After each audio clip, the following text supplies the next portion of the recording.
I can't believe it's been a little over 2 years since the launch of the Creality K1 printer. I played around with the original K1 a bit, but the primary one I've used is the larger K1 Max. I had high hopes for the next gen of Creality printers, but it launched with some issues, namely a poorly designed extruder and a warped bed with no easy way to tram it. Thanks to some upgrades and a little bit of creativity, my K1 Max has been pretty reliable since modding it. The last major upgrade I did was installing the Cyclops extruder from the Devil Design team. A few months ago, its creator, Amranello, let me know that they were working on a new drop-in replacement called DXC.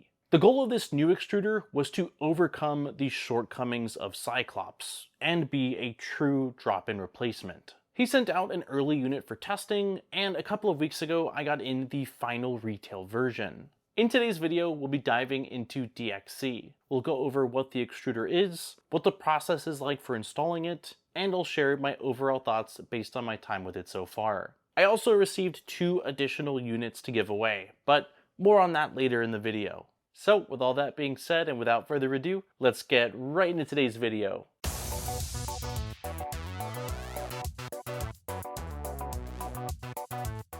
Before diving into DXC, I wanted to touch on why this extruder was created when the Devil Design team had already released Cyclops. This was the first question I had, as I've been a big fan of Cyclops, and it's basically an orbiter extruder that's sort of been gutted and repackaged into a form factor that's compatible with the K1 printer's mounting. One key reason I was told was that many users were having difficulty with the printing and assembly process of the Cyclops extruder. Unlike DXC, Cyclops required you to print out the housing and arm in ABS, and then you would use that in combination with the parts included in the kit to assemble the extruder. Maybe I got lucky with the printed parts because mine went together without any issues initially, but I did help out another community member that had reached out with their Cyclops extruder, and they'd been trying to get it printing reliably and just hadn't been able to do so. On top of that, Cyclops did require some firmware changes, as well as a slight modification to the extruder housing in order to make it fit properly. The other reason I was given was cost. The Cyclops kit was roughly $65 US,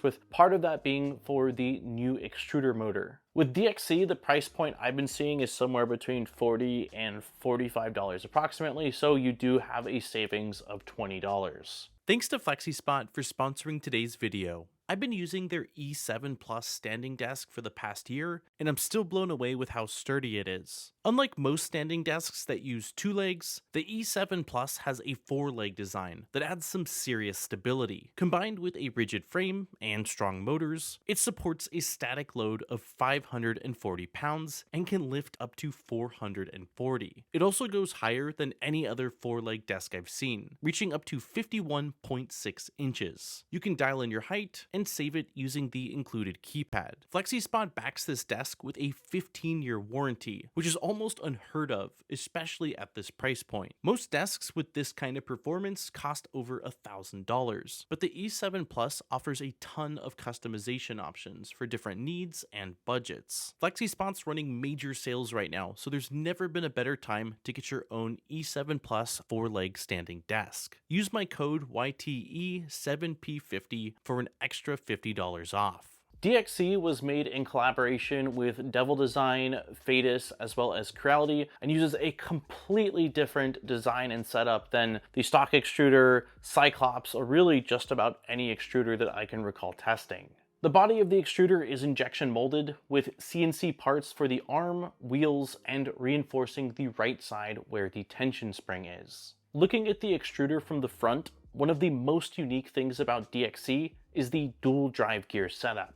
I'm used to seeing dual geared extruders, and that's nothing new, but this extruder has 2 large gears along with 2 separate idlers, giving it lots of contact with the filament. The idea behind this is to allow for better grip on the filament to prevent it from slipping, while applying less force from the teeth of the gears as the filament passes through. It also uses helical gears to help with preventing them from chewing into the filament. For anyone interested in printing with lots of abrasives, those gears have Fadis's RNC coating, so they are very wear resistant. While there is a small stiff spring and tension screw, I was told that with the dual rocking arm setup, that with how it's set from factory, it will work with anything from rigid materials all the way down to TPUs around 85A shore hardness. The DXC Extruder also has a built-in filament runout sensor. This uses a small steel ball combined with a mechanical switch. Now let's take a look at what's included in the box. Inside you'll find the DXC Extruder, along with a small bag containing a 2mm Allen key, a zip tie, a retention clip,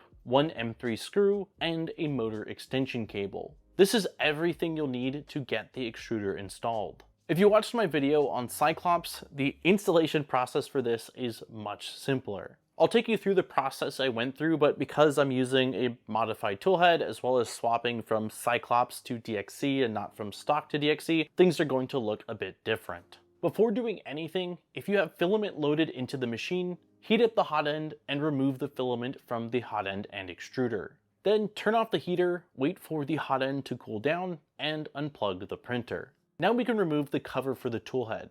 This is held in place with two flathead screws, one on the left and one on the right side of that cover. You can use the included Allen key or another 2mm driver to remove those screws. Then lift the cover up and pull it forward off of the two retaining pegs. For my setup, I've been running the Devil Burner toolhead, and I grabbed power for it from the filament runout sensor, so I disconnected that and ended up removing the NoMe screen. I could have opted to keep the screen and just not plugged in the filament runout sensor, but after thinking about it for a bit, I decided that I really wanted to have the runout sensor in the toolhead. In order to get better access to the motor and filament runout sensor ports, I found it easiest to loosen the 3 screws at the front of the toolhead that hold the board in place. I'm sure you could remove the motor cable and plug it back in along with the filament runout sensor just using some tweezers, but they are fairly small connectors and I wanted to give myself as much easy access as possible. Then disconnect the motor cable from the back side of the toolhead board. This is the center plug out of the 3 on the side. With the extruder disconnected, remove the 2 M3 socket head screws on the right side and the 1 socket head screw on the left side that secure it to the toolhead. With those out, we can pull up on the extruder to slide it out of the toolhead. There's a small wire channel built into the back of the toolhead, so as you're pulling it up, be careful not to damage them. You might have to sort of maneuver those wires to get them out of that channel before you're able to fully remove the extruder. Then remove the 2 screws from the left and right side of the stock extruder that secure it to the motor. Before we continue, I want to address a little bit of a whoopsie I made during the installation process. I blinked on the fact that when I installed the Cyclops extruder, it came with a different stepper motor, and so for the rest of this installation process, you're going to be seeing me using that motor. That motor had a slightly longer cable, so when I go through the install process, I don't use the included extension cable. For your install with the stock motor, you'll want to make sure you use that extension cable, so that way you have enough distance to connect it to the toolhead board and also have a little bit of slack. The bigger issue is that the DXC extruder is intended to be used with the stock motor, and the stock motor is a 12-tooth motor, while the one that I installed, which is the one that came with the Cyclops extruder, is a 10-tooth motor. If you're going from the stock extruder to the DXC, which I imagine most people upgrading are probably going to be doing, you have nothing to worry about. But if you're already running an aftermarket extruder setup on your K1 printer, double check or triple check that it has the correct amount of teeth. With that out of the way, we can continue with the install. The DXC extruder comes pre-installed with the 2 screws needed to attach it to the stepper motor. One is easily visible and it's at the top left, and the other is hidden inside of the small hole opening towards the bottom right. The included Allen key can fit right in there, so it's what I recommend using for attaching the motor. For the direction of the motor, you want the cables to be coming out towards the same side as the filament runout wires. Those wires run through a channel on the back of the extruder, and while there's plenty of space for them to fit nicely inside of there, I found them wanting to pop out on me the entire time I was trying to get the motor installed.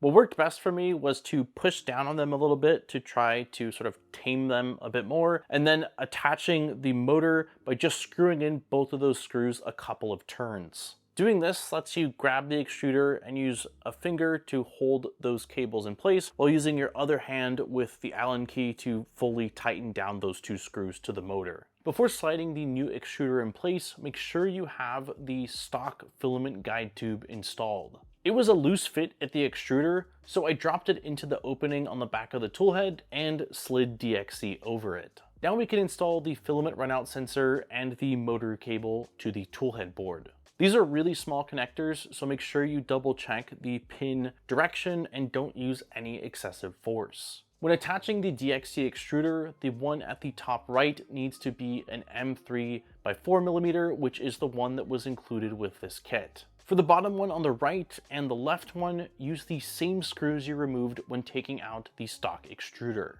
Then use the included cable tie through the hole at the back of the toolhead to secure both the filament runout sensor and the motor cable in place. With the extruder installed, we can reinstall the 3 screws at the front of the toolhead to secure the toolhead board.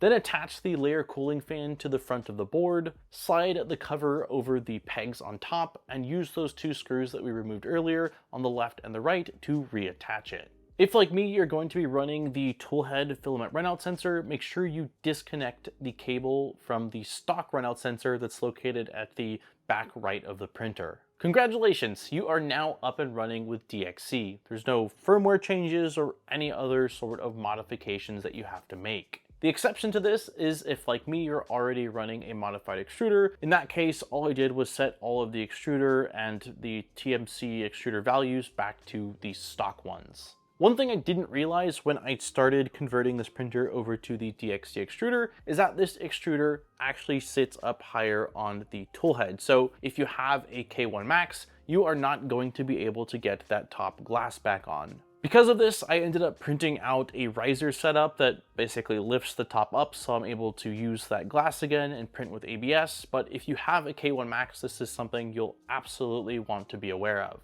I don't have a K1 or K1C printer here to verify, but it's my understanding that it's not an issue with those printers. It's specifically a K1 Max thing. So how has this extruder performed for me?